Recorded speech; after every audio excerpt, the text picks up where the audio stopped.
What's up, everybody? My name is Nate Jones, and I'm going to talk about wealth building tips that you can do as a young person. Maybe you're in high school, college, you're young, you're trying to figure out how to build wealth. I know this is one thing that throughout my life has been a challenge, but I feel like the way I've guided it has got me to where I am now, so maybe I can provide some tips to help you out. My first advice that I would give you is to follow opportunity, not your passion. A lot of people are going to say, follow your passion. I say, if your goal is to build wealth, which is to make a lot of money and have a lot of money in the bank, you should not follow your passion, because it's very, very rare where your passion pays you a ton of money, right? And my theory is I would rather have a ton of money and then have a passion that I do on the side, right? Say I like boating. Well, I can spend my money to buy a nice boat, go out and boat all the time. Maybe I like going to sporting events. I spend all my money, I go to sit in the front row at basketball games, baseball games, whatever. I spend my money on my passion and I have fun while I do it. So why I say opportunity is unique to you. Everybody has an opportunity no matter where they're at in their life. There is an opportunity in front of you. You may think there's not, because often it is disguised as boring and not exciting. And I will tell you one thing.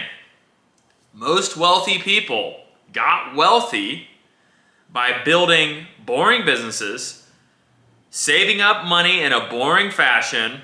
It's not exciting, it's not sexy. Like I own an insurance agency. It is not fun every day. It is not sexy, it is boring. But you can make a ton of money in boring businesses. I've made good money, and it's because I'm in a boring business that nobody really wants to be in. Nobody wants to do insurance. I think it's boring. It's not boring in my opinion. But that being said, you got to find an opportunity. What I would do if I was younger, and what I did when I was in high school, we had a requirement that we had to go job shadow somebody. There's a guy in our local community. My mom was working as a secretary in a real estate office. And I said, Mom, I need to shadow somebody. It's a stupid project. I don't want to do it. Hey, can you ask this head realtor at your guys' real estate company if I can shadow him? And he said, yes, but I have to come in and ask him. So I came in, I asked him, and he said yes. And I didn't realize, I was like, this is so stupid, why do I have to do this? And I realized it was a nice thing that our high school forced us to do it, because it opened my eyes to saying, oh my gosh, before I went into this real estate company, I thought it was boring. Who would want to be a realtor? Who would want to sell houses? Who would want to do that? And then as I went through the whole process, I realized, oh, you can make a lot of money in this. Oh, there's an opportunity here. Like, because I went in there and shadowed the guy, I understood that it was not what I thought it was. You understand what I'm saying? There's a lot of things that you think are boring, not exciting, but there's a massive opportunity in them. So I was gonna become a realtor outside of high school. Instead, I ended up going to college, and here I am now. But if I would have followed that opportunity, that realtor was one of the best realtors in our area here, and he was one of the best ones. If I would have followed that opportunity, I probably would have been just as successful in real estate as I am in my own business right now, because I had an opportunity to be under that guy for a number of years and learn from one of the best people in the world, or best people in our area. So what I'm trying to tell you is, there's somebody in your community, there's somebody around you who is really good at what they do, and you need to seek out those people and ask if you can shadow them, or ask if you can learn from them, if you could have a phone call. If you can't drive and maybe it's not easily accessible for you to go shadow them, ask them if you can have a phone call. You need to be learning from these people in your community, because at a micro level, those people are going to be available to you, and there's going to be an opportunity there, right? I did not reach out to somebody who owns a real estate agency clear across the nation of where I live. I live in America, so I did not reach out to somebody clear across the nation.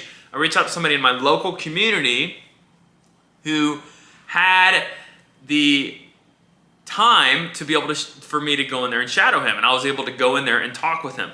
So So what I'm trying to tell you is I would seek for somebody in your local community that you can sit down with, learn their business, and learn their business with the intent of you potentially starting that same business, okay? So you want to learn from that. And opportunity is not always in those situations. So it's very rare that you're going to find it on that first person you meet. You're going to have to do this over and over and over again. When I was in college, I remember I would reach out to companies. Let's say, can I come job shadow for a day? They were going to interview me, and I said, can I come job shadow for a day? I'd go job shadow. And there was like 3 companies that I was like, if I worked here, I could not stand it. I would have to quit. I couldn't do it. Okay, so you need a job shadow so you can see what you like to do. What do you like to do? What sounds like fun? And if your intent is to start a business someday, it's more important that you go job shadow different businesses. And then you'll be able to understand by questioning the business owner, hey, how'd you get started in this? Is there an opportunity for somebody else to start this? How much money is in this? Asking questions, getting to know the opportunity in your community. When you do this and you start sitting down with all these business owners, eventually you get to a point where you're like, oh my goodness, I know what business I'm going to start. I know what vertical I'm going to be in. I know what I'm going to do because I've shadowed these places. So that's what I would do. I would follow the opportunity. I would follow the opportunity 100%. And if you can't find opportunity, you need to be looking in, and this is what I always say, sometimes the door shuts for you, right? If you're on the basketball team, you're trying out for the basketball team, trying out for the football team, you get cut, right? Tryouts. That might be a message that, hey, it's time for you to look for other opportunities. Maybe it won't be because Michael Jordan got cut from the basketball team and now he's the greatest basketball player ever. So just because a door shuts doesn't mean the opportunity's done, but just because you may want to be logical with it and say, hey, maybe this isn't for me. So I would follow opportunity. If one thing I wouldn't be so concerned about is going to college. If there's an opportunity that I can do that doesn't require me to go to college, I would really think hard about that. College right now, I think the enrollment is down, at least in America, nationwide, and I think it's down because a lot of people don't really see the ROI, return on investment, on a college degree. If you do go to college, I would definitely find a specific degree that is specialized. Engineering, nursing. I wouldn't go to, unless you want to become an employee. If you want to become, it's all about the intent, right? If you want to be a business owner, don't go to college, take a course on accounting. If you want to be an employee, yeah, you need to go. You need to go and you need to check all the boxes because these jobs are going to want you to have this resume and they're going to want you to check all the boxes and be an employee. But if you want to start a business, you want to build wealth, because it's really hard to build wealth as an employee, then going to college should not be your first step. Now, if you want to potentially, if you have an interest in engineering, well then yeah, you need to go get a college degree. What I'm trying to say is if you're in your local community like I was, and I had that job shadow with that realtor, I did not need to go to college. I could have just been a realtor right out of college, and the 4 years or I was in college for 3 years, I graduated early. Those 3 years, I could have learned more in real estate and probably been making way more money than I was when I came right out of college. So, some easy wealth building tips that I would say is don't get into debt if you don't have to. Buy an old beat up car. Don't get in car debt because you're trying to figure out what you're going to do, right? You're not earning a lot of money. Right as a young age, you're not earning a lot of money yet. When you start earning a lot of money, then yeah, you can upgrade your car. But at the beginning, get by cheap. Get by as cheap as you can. Try to live with your parents as long as you can. I know that's a thing a lot of people don't like to hear, but what I'm telling you is if you can live at home and you can get that career going or get that business going while you're living at home, that's a huge step for you to start building wealth. The biggest thing is to earn that true wealth is ownership. You need to find a way to own a business or have equity in one.